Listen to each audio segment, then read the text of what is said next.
really take it in because this is special. Talking about special, the world of the automobile. And the Mecum auction is in Kissimmee, Florida. Right now, Kissimmee is one of the premier stops. Of course, for years we've talked about Barrett-Jackson and their Scottsdale stop, which is coming up real soon. But in Mecum, it's the Kissimmee one that's huge. And then, of course, Indy later in the year. And the numbers are in from Sunday. This is a little bit of a big deal because Monday's results aren't even present, or was Sunday the big one? You got to follow over at Mecum.com. There's still cars that didn't sell. Number 5, we're going to look at the top 5 bestsellers from the weekend, was this 2021 Ford GT500. It sold for $121,000 flat. Ford didn't just drop the mic with this car. They threw it through a brick wall. They packed 760 horsepower under that hood. The GT500 isn't here to make friends. It was there to obliterate lap times and look mean doing it. This car was essentially a rocket ship in Mustang clothing, and at $121,000, it's relatively a bargain for anyone who's ever dreamed of tuning rubber into vapor. I thought this one was one hell of a purchase, and good on whoever was fortunate enough to get it.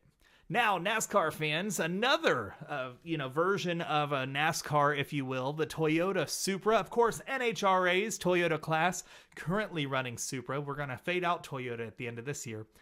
The 97 version, it was a Super Coupe, sold for $132,000. A car so legendary, it makes millennials weak in the knees and tuners salivating worldwide. This isn't just any Supra, though. It's not just the standard with the twin turbo, which was hot.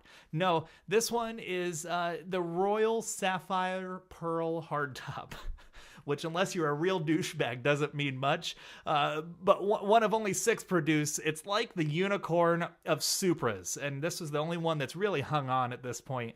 $132,000, a small price to pay for being the envy of every JDM fan on the planet.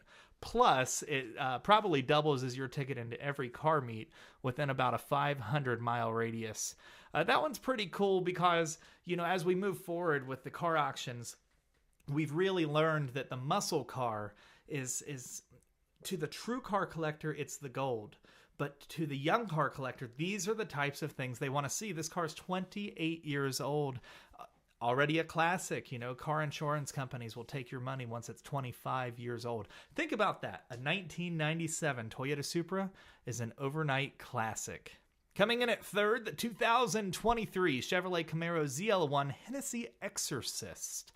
$154,000. This one is nuts. If you're a drag racing fan, this car right here is comparable to just about any car that runs. Listen to this here. 1,000 horsepower. 1,000 horsepower. Let that sink in for a second. Look at the photo. It appears to be a street car, but baby, you're rocking with this thing. Let that sink in. The car doesn't just exorcise demons. Yes, that is a pun if you're a Dodge guy. It leaves them cowering in the corner, questioning their life choices. With only 445 miles on the clock, the ZL1 Hennessy Exorcist is the ultimate flex for anyone who thinks too much power is a phrase only uttered by the weak. $154,000? That's a total steal for something that can scare the living hellcat out of anybody. Next in second place on the weekend was a Butte, a 1938 Delhi 165. Now this one was a replica. That's something that's important to note. It was a replica, but it still rolled in beautifully at $165,000. Elegance, the name is Delhi. This car may be a replica, but it still poses old world charm, like a French couture suit. It's the kind of car you imagine Gatsby himself driving, and Gatsby had success if Gatsby had access to a 6.3-liter V12 and automatic tranny. It's 165, perfect for anyone who wants to own a piece of history without actually breaking into the museum. This one was gorgeous, and they really did a great job on that one. And of course, number 2 here was that one. And finally, in number 1 was the BMW Z8 Alpine Roadster. Now, typically, I'm not a fan of Euros. There's a couple of Brits and a little bit of Italy, but overall, German is not the car that I expected to take number 1 at any massive auction. But this one, it was. It was the Z8 Alpina, a car so cool, even James Bond drove one. This isn't just a car, it's rolling art. Only 555 of these beauties were ever made. And with a buttery smooth 4.8 liter V8 and iconic design, it's worth every penny of that $209,000. It's the kind of car that says, I'm refined, but I can still blow the doors off of your Porsche if that's what's needed. If cars were watches, this would be a Rolex. Timeless, exclusive, and effortlessly classy.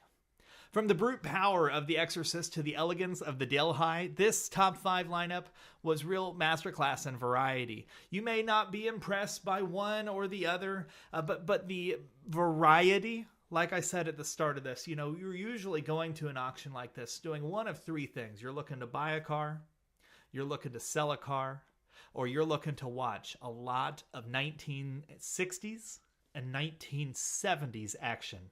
Muscle cars are the collector car auction. 60s Chevys and 70s Fords and Dodges all the way up into the 80s. They dominate these car shows. Folks, this one was a little different. And whether you like it or not, and personally I don't, this is a sign of the times. When you're buying new cars, it's all hot and it's all electric. Well, if you're buying a collector car, get ready for some newer stuff, because the muscle car era, it's yet faded. It has yet faded. It's time for a race in time, brought to you by my great friends